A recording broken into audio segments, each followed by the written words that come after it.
இப்போதான் நம்ம சேனலுக்கு நீங்கள் முதல் முறையாக வரீங்கன்னா தயவுசெய்து கீழே இருக்கிற ரெட் கலர் சப்ஸ்கிரைப் பட்டன் அழுத்தி சப்ஸ்கிரைப் பண்ணிக்கோங்க. கூடவே அந்த பெல் பட்டன் அழுத்தி ஆள்னு கொடுத்துக்கோங்க. அப்போ தான் நம்ம போடுற வீடியோ உங்களுக்கு தினமும் கிடைக்கும். சரி வாங்க இப்போ நம்ம வீடியோக்குள்ளே போகலாம். நாகை மாவட்டத்தில் மயிலாடுதுறை பகுதியில் கொத்தனார் வேலை பார்த்துக்கிட்டு வரக்கூடியவர் செல்வம் அப்படிங்கிறவர். இவருக்கு வயசு 23. அதே பகுதியில் சித்தாள் வேலை செய்யக்கூடியவங்க ஜெயா. அந்த ஜெயாவுக்கு வயது 40. ஜெயா கணவனை இழந்து வறுமையில் வாடிக்கிட்டு இருந்ததால சித்தாள் வேலைக்கு போயிட்டு வந்திருக்காங்க. இப்படிப்பட்ட சூழ்நிலைமையில தான் செல்வத்துக்கு இன்னும் கல்யாணம் ஆகலை அப்படின்னு சொல்லப்படுது. ஆனால் ஜெயாவுக்கு திருமணமாகி அவங்களுக்கு 2 குழந்தைகளும் இருக்காங்க. கணவர் மட்டும்தான் இறந்துட்டாரு. இப்படிப்பட்ட நிலைமையில தான் ஜெயாவுக்கும் செல்வத்துக்கும் இடையே பழக்கம் ஏற்பட்டு இவங்களுடைய பழக்கமானது கடைசியில் கள்ளக்காதல் வரைக்கும் போய் முடிஞ்சிருக்கு. இதனால இவங்க 2 பேரும் வாரம் வேலையெல்லாம் முடிச்சுட்டு கும்பகோணத்தில் இருக்கக்கூடிய லாட்ஜ் ஒன்றில் ரூம் போட்டு தங்கி உல்லாசம் அனுபவிக்கிறத ஒரு வாடிக்கையாகவே வச்சுக்கிட்டு இருந்திருக்காங்க. வாரம் முழுக்க ஒன்றா வேலை செஞ்சுட்டு வார இறுதியில் 2 பேரும் ரூம் போட்டு ஜாலியாக இருந்ததா சொல்லப்படுது. இவங்க 2 பேருமே அந்த லாட்ஜுக்கு அடிக்கடி வந்துட்டு போகிறதுனால அங்கே இருக்கக்கூடிய எல்லோருமே இவங்களுக்கு நல்ல பழக்கமாகி இருக்காங்க. இதற்கிடையில தான் 23 வயதாகக்கூடிய இந்த பையனும் 40 வயது ஆகக்கூடிய அந்த அம்மாவும் ஒருத்தர் ரொம்பவே தீவிரமாக காதலிச்சும் இருக்காங்க.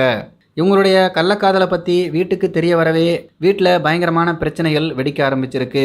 செல்வம் வீட்டை பொறுத்த வரைக்கும் அவனுக்கு 23 வயசு தான் ஆகுது அப்படிங்கிறதுனால 40 வயது பெண்ணை, அதுவும் 2 குழந்தைகள் இருக்கக்கூடிய ஒரு வயசான பெண்ணை இவருக்கு கல்யாணம் பண்ண அவங்க வீட்டில் சம்மதிக்கல. அதே போல தான் ஜெயா வீட்டில் இருக்கிறவங்களும் வயசுக்கு வந்த 2 குழந்தைங்களை வச்சுக்கிட்டு உன்னை விட ரொம்பவே சின்ன பையனை நீ கல்யாணம் பண்ணிக்க கூடாது அப்படின்னு சொல்லியிருக்காங்க. இதனால 2 பேர் வீட்லேயுமே இவங்களுடைய திருமணத்திற்கு கடும் எதிர்ப்பு கிளம்பி இருக்கு. இதனால மனமுடைஞ்சு போன 2 பேரும் எப்போதும் போல கும்பகோணத்தில் இருக்கக்கூடிய லாட்ஜில் ரூம் போட்டு தங்கி உல்லாசம் அனுபவிச்சிருக்காங்க. அதுக்கப்புறமா 2 பேருமே தற்கொலை பண்ணிக்கிட்டு நாம சாகலாம் அப்படின்னு முடிவு பண்ணியிருக்காங்க.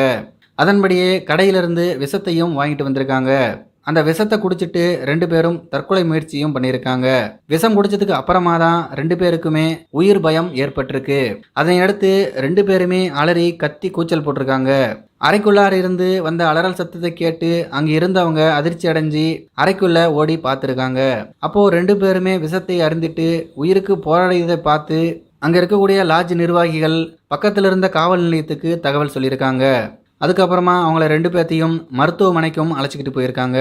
இப்போது செல்வம் மற்றும் ஜெயா இவங்க 2 பேருமே மருத்துவமனையில் தீவிர சிகிச்சை பிரிவில் அனுமதிக்கப்பட்டிருக்காங்க. அவங்களுக்கு தீவிரமான சிகிச்சையும் வழங்கப்பட்டு வருது. இந்த சம்பவம் அந்த பகுதியில் இருக்கக்கூடிய மக்களிடையே பெரும் பரபரப்பை ஏற்படுத்தி இருக்கு. இதுக்கு என்னதான் நம்ம ஒரு தீர்வு சொல்கிறது அப்படின்னு எனக்கே ஒரு கன்ஃபியூஷனாக இருக்குங்க. இவங்களுடைய காதலை பற்றி நீங்கள் என்ன நினைக்கிறீங்கன்னு சொல்லிட்டு உங்கள் கருத்துக்கள் என்ன அப்படிங்கிறத கீழே இருக்கிற கம்பாஸில் தெரியப்படுத்துங்க. மேலும் இது போன்ற வீடியோக்களை பார்க்க நம்முடைய சேனலை சப்ஸ்கிரைப் பண்ணிக்கோங்க. நன்றி, வணக்கம்.